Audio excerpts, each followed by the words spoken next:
இன்டைரக்டா சில விஷயங்கள் நீங்க சொன்னது எல்லாமே சிஎம் விஜய் சார். என்னுடைய பழக்க வழக்கத்தில் இருக்கக்கூடிய நண்பர்கள், என்னுடைய துறையில் இருக்கக்கூடியவர்களே ஒரு சில பேர் வந்து என்ன சொல்லியிருந்தாங்கன்னா, இல்லை விஜய் வந்து சிஎம் ஆக முடியாது. கரூர் மக்களை வந்து மீட் பண்ண போறார் அவர். அன்னைக்கு தெரிஞ்சோ தெரியாமலோ ஒரு தவறு நடந்துருச்சு, பல உயிர்கள் போச்சு. கரூர் அப்படிங்கிற ஒரு நிகழ்வுகளுக்கு வந்து அந்த ஒரு உள் உணர்வோடு அந்த மக்களை போய் சந்திக்கணும், ஏதாவது அந்த குடும்பத்துக்கு செய்யணுங்கிற ஒரு உணர்வு வருதுல்ல. நான் தப்புக்கு காரணம் இல்லை, ஆனால் ஒரு வகையில் நானும் அதில் காரணமாக இருந்திருக்கிறேன். ஆனால் அந்த மக்கள் என்னால் பாதிக்கப்பட்டிருக்காங்க அப்படிங்கிற ஒரு உணர்வு என்னைக்கு ஒரு மனிதனுக்கு வந்துடுச்சோ அவங்க மன்னிக்கப்பட வேண்டிய இடத்துல இருக்கிறாங்க. அவரை பற்றி என்ன ஒரு தப்பான ஒரு விஷயங்கள் வெளியில் வந்திருக்குது. சினிமா துறையிலேயே அவர் இந்த பெண்ணை ஏமாத்தினார், இவங்களால இந்த பெண்ணை பாதிக்கப்பட்டாங்க அப்படிங்கிறது மாதிரிலாம் எந்த ஒரு தவறான ஒரு பொருளெல்லாம் வந்தது கிடையாது. அரசியல்னு ஒரு விஷயம் வரும்பொழுதுதான் அதுவும் வந்து சூழ்ச்சி, அதிலையும் சூழ்ச்சி. அவர் நடிகனாக இருக்கும் பொழுது அவரை பிடிச்சிது, அவரை வச்சு நம்ம படம் பண்ணியிருக்கிறோம், பிஸ்னஸ் பண்ணுறோம். ஆனால் அவர் வந்து என்னைக்கு வந்து தனக்கு நிகராக ஒரு போட்டியாளராக வரும்பொழுது அவர் வந்து எதிரியாக மாறுறது. இந்த 5 ஆண்டு காலங்கள் மட்டும் இல்லை, அடுத்த ஆட்சியும் அவங்க அமரக்கூடிய அளவுக்கு அவங்க வந்து தயார்படுத்திப்பாங்க, அதுக்கான வலிமையை சேர்த்துப்பாங்கிறது தான் உண்மையான விஷயம். டிவைன் நாடி நேயர்களுக்கு என்னுடைய வணக்கம். நான் உங்க ரிஹானா. இப்போ நம்ம விருந்தர் யாருன்னா அகஸ்தியர் ரிஷி அருள் பெற்ற எம்பி கந்தவேல் அவர்களை தான் நம்ம பார்க்க போறோம். ஸோ நிறைய விஷயம், நிறைய கேள்வியில் இருக்கு. 1 by 1 என்னோட ஸ்டைல நான் கேட்குறேன். வாங்க. வணக்கம் சார். வணக்கங்க. எப்படி இருக்கீங்க? நல்லா இருக்கேன். எலெக்ஷனுக்கு முன்னாடி உங்களோட பேட்டி பார்த்துருந்தேன். அதில் நீங்கள் சொல்லியிருந்தீங்க, யார் வந்து நெக்ஸ்ட் சிஎம்மாக வருவாங்க, யார் இந்த ஆளுமை வந்து கொண்டு போவாங்க, தமிழ்நாட்டை வந்து பொறுப்பு வந்து யார் கைக்கு போகும் அப்படின்ட்டு. இன்டைரக்டாக சில விஷயங்கள் நீங்கள் சொன்னது எல்லாமே சிஎம் விஜய் சார். இன்னைக்கு நமக்கு தமிழ்நாட்டோட சிஎம் விஜய் சார். அவரை பற்றி நீங்கள் எலெக்ஷனுக்கு முன்னாடியே ஜட்ஜ் பண்ணீங்க. நான் நினச்சேன் மனுஷங்க நாடி பிடிச்சி தான் நீங்கள் சொல்லுவீங்க, ரேகை வச்சு தான் சொல்லுவீங்க அப்படின்னு நினச்சேன். ஆனால் நாட்டு நிலவரத்தை வந்து இன் ஃபியூச்சர் என்ன அப்படின்றத நீங்கள் கரெக்டாக ஜட்ஜ் பண்ணியிருக்கீங்க. ஆனால் முதலமைச்சர் அப்படின்ற மாதிரி ஒரு போஸ்டிங் வரும்போது சில நெகட்டிவிட்டி, சில பாசிட்டிவிட்டி கமெண்ட்ஸ் எல்லாம் அவரை சுற்றி நிறையா வந்துக்கிட்டே இருந்தது. பிடிக்கிறவங்க ஹேட்டர்ஸும் இருந்தாங்க, பிடிக்கிறவங்களும் இருந்தாங்க. அதையும் தாண்டி இன்னைக்கு நம்ம சிஎம் சார் வந்து ஒரு தமிழ்நாட்டுக்கே ஆளுமை படிக்க அளவுக்கு திறமையை வளர்த்துட்டு வர்றாரு. கண்டிப்பாங்க. ஸோ இன்னைக்கு சிஎம் வந்துட்டாரு. இது வந்து தொடருமா? என்னுடைய பழக்க வழக்கத்தில் இருக்கக்கூடிய நண்பர்கள், என்னுடைய துறையில் இருக்கக்கூடியவர்களே ஒரு சில பேர் வந்து என்ன சொல்லியிருந்தாங்கன்னா, இல்லை விஜய் வந்து சிஎம் ஆக முடியாது அப்படின்லாம் பேசிக்கிட்டு இருந்தாங்க. ஆமாம். நான் என்ன சொல்லிக்கிட்டு வரேன்னா, இல்லைங்க, இன்னைக்கு இருக்கக்கூடிய நிலவரப்படி, இப்போ பேசக்கூடிய தருணத்தின்படி ஆட்சியில் வந்து மாற்றம் வரும், ஆளுமையில் மாற்றம் வரும் அப்படிங்கிறது எங்களுக்குள்ள பயங்கரமாக ஃபைட்லாம் பண்ணோம். அது நம்மளுடைய சேனலில் இருக்கக்கூடிய திரு நந்திதாங்கிறவங்கலாம் கூட என்கிட்ட நிறைய ஃபைட் பண்ணியிருக்காங்க. இல்லை சார், அதெல்லாம் வாய்ப்பே இல்லை சார் அப்படிலாம் சொல்லியிருக்கேன். நான் இருந்தேன்னா அதை தான் சார் சொல்லியிருப்பேன். நீங்களும் சொல்லியிருக்கீங்க, அதெல்லாம் எப்படிங்க, சினிமா வேற அப்படின்னா கூட நீங்களும் என்கிட்ட பேசியிருக்கீங்க. வேணும். ஆனால் இவங்க எல்லாரும் பேசும்பொழுது என்னுடைய உள்மனசு என்ன சொல்லுது, ஒத்துக்க மாட்டேங்குது. நீங்க ஃபேன்ஸா சொன்னீங்களா? அவரோட ஃபேன்ஸா நீங்க ஃபேன்ஸ்னு எடுத்துக்கிட்டா நான் வந்து எதிர்பார்த்தீங்களா?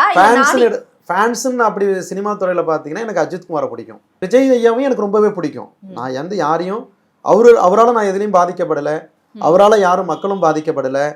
அவரு ஒரு துறையில அவரு ஒரு தலைவனாக இருந்தார், அதுக்கான ஒரு புகழை பெற்றார். அப்படிங்கிறதுல அவர் வந்து அவரை பற்றி என்ன ஒரு தப்பான ஒரு விஷயங்கள் வெளியில் வந்திருக்குது. சினிமா துறையிலேயே அவர் இந்த பெண்ணை ஏமாத்தினார், இவங்களால இந்த பெண்ணை பாதிக்கப்பட்டாங்க அப்படிங்கிறது மாதிரிலாம் எந்த ஒரு தவறான ஒரு பொருளெல்லாம் வந்தது கிடையாது. அரசியல்னு ஒரு விஷயம் வரும்பொழுதுதான் அதுவும் வந்து சூழ்ச்சி, அதிலையும் சூழ்ச்சி. யாரு குடும்பத்தில் பிரச்சனை இல்லை, எல்லாருடைய வாழ்க்கையிலையும் பிரச்சனை இருக்கு. பிரச்சனை இல்லாத மனிதர்கள் யார் இருக்கா? ஆனா விஜய் ஐயாவை யாருக்கெல்லாம் வீட்டில் பிடிச்சதோ அவர் அரசியல் வரும்பொழுது அந்த வீட்டுக்கு அவர் எதிரியா மாறுறார். அவர் நடிகனாக இருக்கும் பொழுது அவரை பிடிச்சிது, அவரை வச்சு நம்ம படம் பண்ணியிருக்கிறோம், பிஸ்னஸ் பண்ணுறோம். ஆனால் அவர் வந்து என்னைக்கு வந்து தனக்கு நிகராக ஒரு போட்டியாளராக வரும்பொழுது அவர் வந்து எதிரியா மாறுறாரு. அது வரைக்கும் அவர் உங்களுக்கு நல்ல மனிதராக தானே இருந்தார். எஸ். அப்படிங்கிறது நம்ம ஒரு விஷயத்தை வந்து பிரிக்கணும். அடுத்தது என்ன சொல்ல வரேன்னா, அரசியல் ஆளுமைன்னு ஒரு பார்ட் வரும்பொழுது நான் எடுக்கப்பட்ட அந்த பிரசன்னத்தில் மகரிஷி சொன்ன வார்த்தை, யாரும் மெஜாரிட்டியாக தனித்துவமாக ஆட்சியில் உட்கார முடியாது. இன்னமும் அந்த வீடியோ இருக்கு. யாரும் தனித்து மெஜாரிட்டியாக ஆட்சியில் உட்கார முடியாது அப்படிங்கிற ஒரு விஷயத்த பேசணும். கடவுள் என்ன பண்ணுறாரு இந்த எலெக்ஷன் ரிப்போர்ட்டில்? ஃபர்ஸ்ட் வந்து யார் ரீடிங்கில் வந்தா? ஏடிஎம்கே ரீடிங்கில் வந்தது. எஸ்.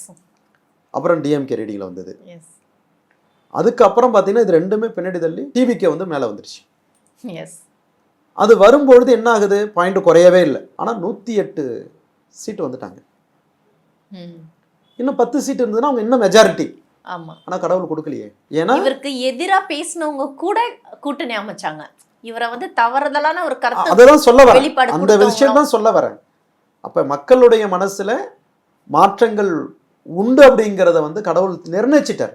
ஏற்கனவே சொல்லியிருந்தேன், இந்த ஆட்சி வந்து கடவுள் தீர்மானிக்கக்கூடிய ஒரு ஆட்சி, மனுஷால் தீர்மானிக்கக்கூடிய ஆட்சி இல்லை. அப்போ ஒவ்வொருடைய இளைஞர்களுடைய மனசுலையும் இறைவன் போய் சென்றடைந்தாருங்கிறது தான் உண்மை. அதனாலதான் எந்த வருஷமும் இல்லாத அளவுக்கு இந்த வருஷம் பஸ் கிடைக்காம டூ வீலர்ல போனவங்க இங்கேருந்து 200-300 கிலோமீட்டர் டூ வீலர்ல போயும், பஸ்ஸில் வந்து ஸ்டாண்டிங்லேயே போயும் இந்த வருஷம் வந்து ஓட்டு போட்டிருக்காங்கன்னா எந்த ஒரு எலெக்ஷன்லையும் இல்லாத ஒரு மாற்றங்கிறது இதுதான். பணம் வாங்கிட்டு கூட டிவிகேவுக்கு ஓட்டு போட்டாங்க. எனக்கு வரக்கூடிய பணம், அது என் பணம், நான் வாங்கிக்கிறேன். ஆனா இந்த ஆட்சியை தீர்மானிச்சது வந்து இறைவன். அது என்ன சொல்ல வரேன்னா, கூட்டணி ஆட்சி தான் அப்படிங்கிறது சொன்னோம். அதை தான் நம்ம என்ன சொல்ல வந்திருந்தோம்னா, மெஜாரிட்டியா தளபதி வந்து ஆட்சியில் உட்கார முடியாது,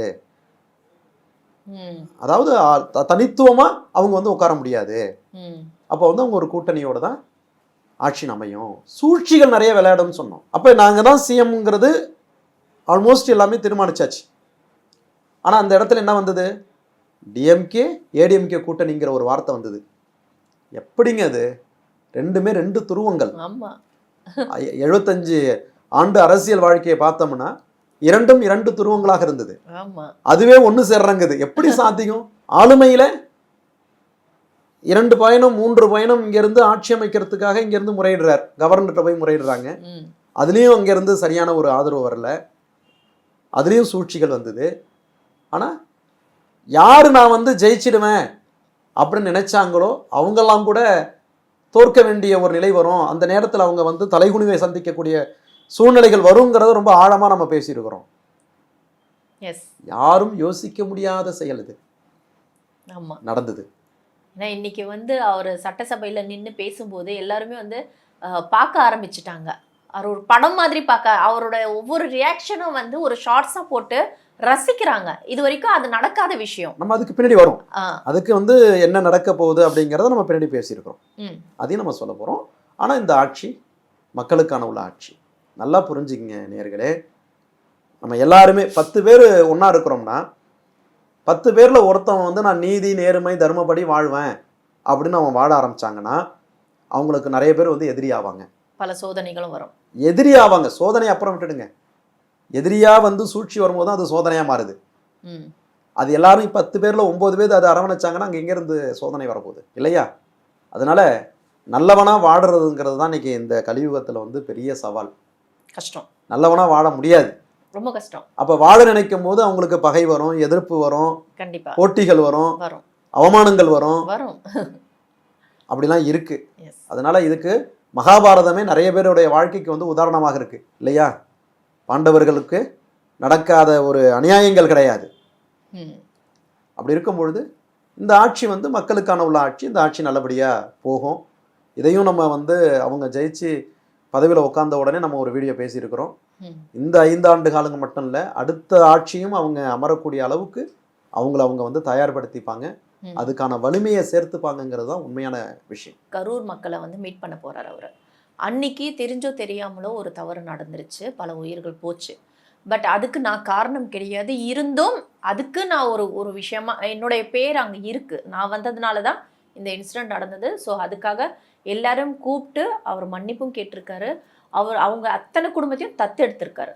ஸோ தத்தெடுத்து இல்லாமல் இன்னைக்கு அவர் போய் மீட் பண்ணி அவங்கக்கிட்ட எல்லாருக்கிட்டையும் வந்து சொல்லியிருக்காரு, கன்ஃபார்மாக உங்களுக்கு கவர்மெண்ட் ஜாப் உண்டு. ஒவ்வொரு குடும்பத்திலையும் அந்த உயிரை இழந்த அத்தனை குடும்பக்கும் வந்து கவர்மெண்ட் ஜாப் வந்து கொடுக்குறாரு. ஸோ இதை நீங்கள் எப்படி பார்க்குறீங்க சார்? அதாவது இழப்பை வந்து ஒரு இழப்பு ஒன்று வந்து இழந்துட்டோங்கிறத வந்து இன்னொரு விஷயத்தை கொண்டு ஈடுகட்டுறதுங்கிறது வந்து அது சரியான ஒரு பரிகாரம் கிடையாது. அதுவும் உயிருக்கு. ஆமாம், ஒரு பொருள் போயிடுச்சுன்னு ஒரு பொருள் வாங்குறோம், அது வேற. ஆமாம், உயிருக்கு வந்து நிகர் வந்து உயிர் எதுவுமே கிடையாது. அது வந்து உண்மையான ஒரு விஷயம். ஆனால் கரூர் நிலைவரத்தை பொறுத்த வரைக்கும் அங்கே நடந்த நிகழ்வுகள் முழுக்க முழுக்க அவர் மட்டுமே காரணம் கிடையாது. அவங்க ஒரு ஸ்டாரு. ஒன்றும் இல்லைங்க, நம்ம தெருவுக்குள்ள யாரோ ஒருத்தவங்க ஒரு முகம், பிரபலமான ஒரு முகம் வருதுன்னா வராங்கன்னா அவங்க என்ன பண்ணுவோம், 4 பேர் பார்க்க வருவோம். அதில் வந்து அரசியலாக நான் வந்து சிஎம்க்கு நான் நிற்க போகிறேன், இந்த நாட்டை ஆளுன்னு நினைக்கிறேன்னு ஒரு முடிவெடுத்து வரும்பொழுது கட்டாயம் அவங்கள பார்க்க இன்னும் பல பேர் தேடி வரதான் செய்வாங்க. அதுக்கு பாதுகாப்பு கொடுக்க வேண்டிய இடத்துல யார் இருக்கா? ஆனா கொடுக்கல. அது கொடுத்தும் அதை மீறி முடியாதுங்க. ஒரு ஒரு ஒரு ஒரு பானைக்குள்ள வந்து 10 லிட்டர் தான் அதனுடைய கொள்ளளவு இருக்குன்னா அதுக்கு மேல வரக்கூடிய என்ன பண்ண முடியும்? நெரும்பி கீழே போகத்தான் செய்யும். அது அந்த இடத்துல பார்க்கணும். ரெண்டாவது, விஜய் ஐயாவுடைய வாழ்க்கை வரலாறு எடுத்துக்கிட்டோம்னா கட்டாயம் நல்ல மனிதர், தனிப்பட்ட முறையில் நல்ல மனிதர், நேர்மைக்கும் தர்மத்துக்கும் வாழக்கூடிய ஒரு மனிதர் அப்படிங்கிறது வந்து இது காலப்போக்கில் உங்களுக்கு புரியும். அடுத்தது வந்து பார்த்தீங்கன்னா கரூர் அப்படிங்கிற ஒரு நிகழ்வுகளுக்கு வந்து அந்த ஒரு உள் உணர்வோடு அந்த மக்களை போய் சந்திக்கணும், ஏதாவது அந்த குடும்பத்துக்கு செய்யணுங்கிற ஒரு உணர்வு வருதுல்ல. நான் தப்புக்கு காரணம் இல்லை, ஆனால் ஒரு வகையில் நானும் அதில் காரணமாக இருந்திருக்கிறேன், ஆனால் அந்த மக்கள் என்னால் பாதிக்கப்பட்டிருக்காங்க அப்படிங்கிற ஒரு உணர்வு என்னைக்கு ஒரு மனிதனுக்கு வந்துடுச்சோ அவங்க மன்னிக்கப்பட வேண்டிய இடத்துல இருக்கிறாங்க. கடவுளால் அவங்க மன்னிக்கப்பட வேண்டிய இடத்துல இருக்கிறாங்க. இன்னைக்கு தப்பே பண்ணாலும் ஒத்துக்க மாட்டாங்க.